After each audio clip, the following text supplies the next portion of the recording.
I might be banned on YouTube for this, but I think it's worth it.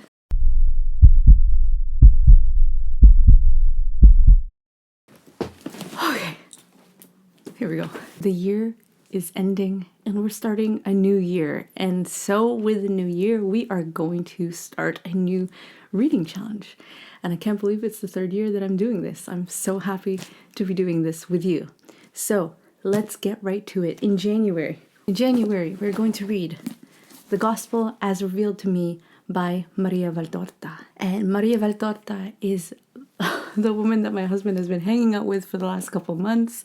He just won't stop talking about her. Maria Valtorta was an Italian mystic, and she had Jesus visit her, basically dictate to her the things that she had to write. It goes through all the Gospels and in such great detail. She was a nurse, but one day someone came to her and basically hit her in the back, and that paralyzed her, and for many years until her death she could not move out of her bed. The only thing that she had available to her in her room in terms of books were the Bible and a dictionary.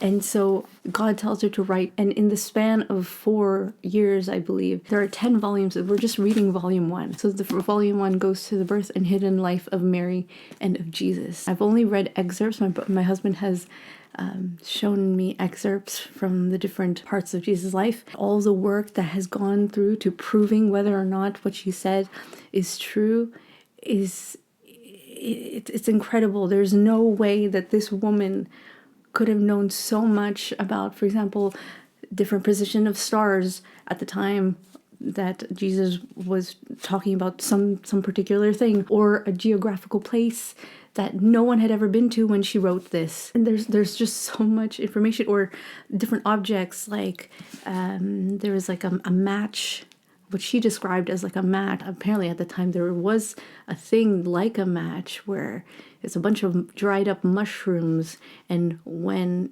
you light it up, it looks like a match. All these things that she describes. And she was bedridden since 1934, and she was paralyzed. She could not move. And so for her, a woman of modest education, there's no way that she could have known all this. I've seen the changes in my husband.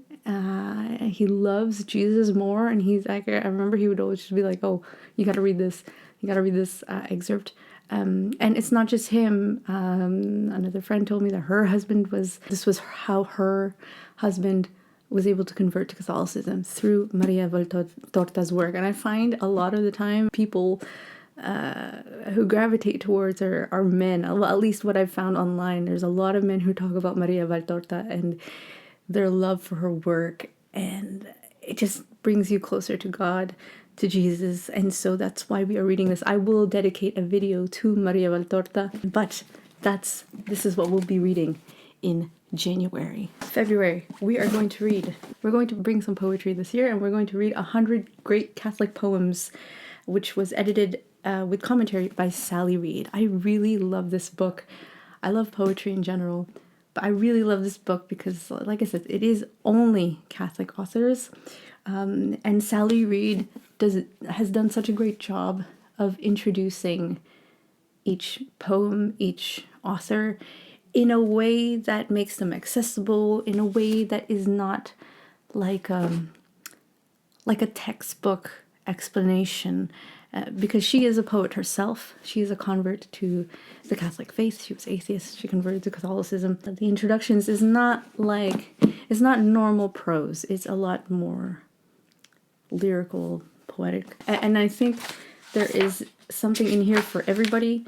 It goes from the Magnificat of Our Lady, St. Ambrose, Irish monks that we don't know their names, St. John Henry Newman, St. Robert Southwell, Shakespeare, Chesterton, Oscar Wilde, Hilaire Belloc, Gertrude von Lefort, Gerard Manley Hopkins, of course. And I find this wonderful just because it will give you access to all these authors and their poetry. And like I said, I think there's something for everybody in here. In March, we are going to read The Picture of Dorian Gray by Oscar Wilde. It's the story of a man named Dorian Gray who has his picture painted by a man named Basil Hallward. He meets a man called Sir Henry Wotton, and he basically seduces him into the idea of thinking that youthful beauty is the only thing that we should worship. And so Dorian makes a wish saying that he wants all marks of aging. Instead of going on to his face, instead of reflecting onto his face, it will reflect only on his portrait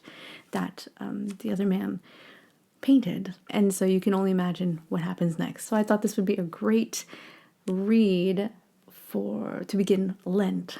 It's sort of like a self-reflection. I might be banned on YouTube for this, but I think it's worth it. Logos Rising, A History of Ultimate Reality by Dr. E. Michael Jones. I had wanted to put this in a previous year, but I was a little scared. I know, horrible, horrible. I should not be scared.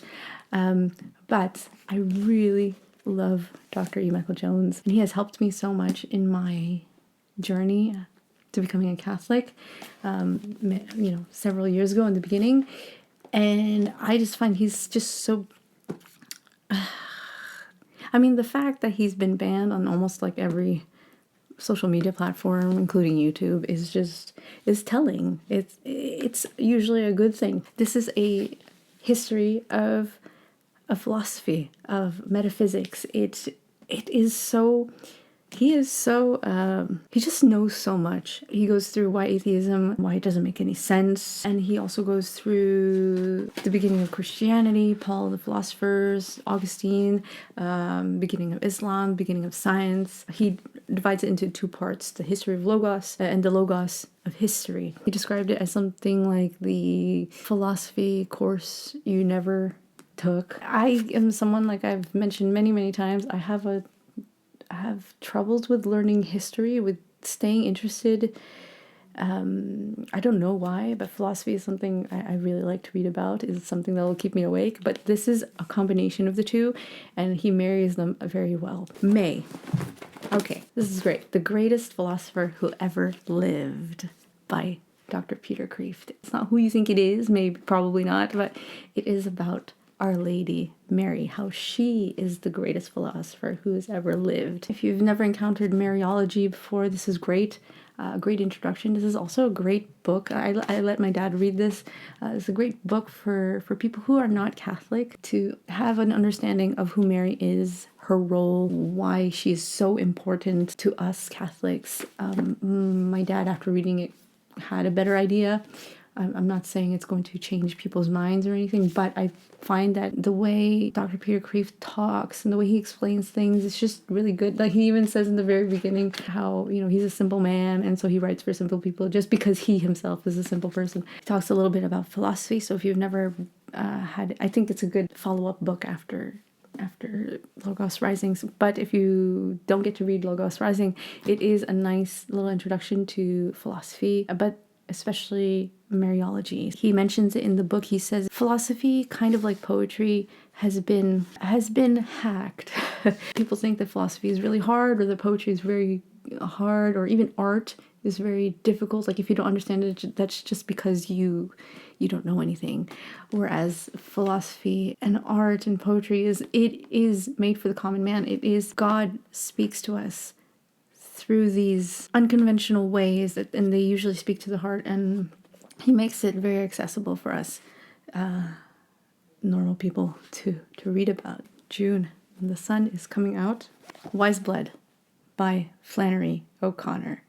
I'm so excited to read this one. Set in the Deep South, it follows a man named Hazel Oates, and he founds his own church called the Church Without Christ. I have not read this one, so I don't. Apart from that, that's all I know. But I know that she's intense. I remember she got a lot of flack for at the time when she was writing her stories because of the way she wrote them. Oh, is this Catholic? The difference with her and many other writers who do write disturbing stories is that Christ is at the heart of every story. It is not just... I find that there are many writers who write disturbing, gory imagery, horrible characters, and there's no end. It's just they're horrible because they're horrible because they're horrible. But Flannery O'Connor was a devout Catholic, and she saw Christ in everything and how that bad could be turned into good. And so this is what we're going to be reading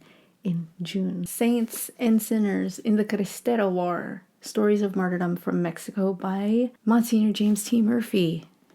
A few years ago, my husband showed me the film. I think it was called the Greater Glory, and it's about the Cristeros in Mexico who were fighting an anti-clerical regime. At that time, it was forbidden to be Catholic. You could be fined, you could be killed. A lot of the clergy ended up marrying women, but those faithful clergy and religious had to hide their Catholicism. There's a great book called The Power and the Glory by Graham Greene. We read that. Definitely recommend that. The Betrothed by Alessandro Manzoni. Alessandro Manzoni was a revert to the Catholic faith. He lived a life that he ended up following people like Voltaire. But when he came back to the Catholic faith, this was the masterpiece that he was going to write. It is a story about Renzo and Lucia, who are in love. Lucia was to marry a man named Don Rodrigo, but when they flee, they're separated and they have to experience famine, imprisonment. And so the whole story is of them trying to get back together. I heard that it's one of the greatest novel of our time. I wonder if it'll top off Kristen Lavransdatter, because that's my favorite of all time at this moment. The Diary of a Country Priest by Georges Bernanos. Georges Bernanos is another famous Catholic writer. I have not read anything by him, but this is about the life of a country priest. I heard that it's not one of those novels where different things happen all the time. It's not a fast-paced novel. A lot of it has to do with the different struggles he deals with in his parish. And The Crisis of Civilization by Hilaire Belloc. I love Hilaire Belloc. So this talks about the Reformation and how it was the catalyst for destroying our current civilization, how the morals eventually ended up to where we are today. And Hilaire Belloc is, first of all, he's very witty, he's funny. He was a friend of Chesterton. He's known for his essays. He was a great essayist too. The Music of Christendom by Suzanne Tracy. Music plays such an important role in our lives, especially as a Christian, as a Catholic, and it's in our history. The modern notation of music was a Christian invention. And since music is part of the Christian tradition, I thought, why not learn about music? And lastly, The Hobbit by J.R.R. Tolkien. Don't hate me. I've never read any Tolkien. I know. Shame on me, but I want to start. I don't know what it is. I have trouble reading fantasy novels. I like a little bit of fantasy, but in like it still has to be set in reality. Like in Kristen Lavransdatter, there are aspects of fantasy, but it still stays in the everyday, day-to-day life.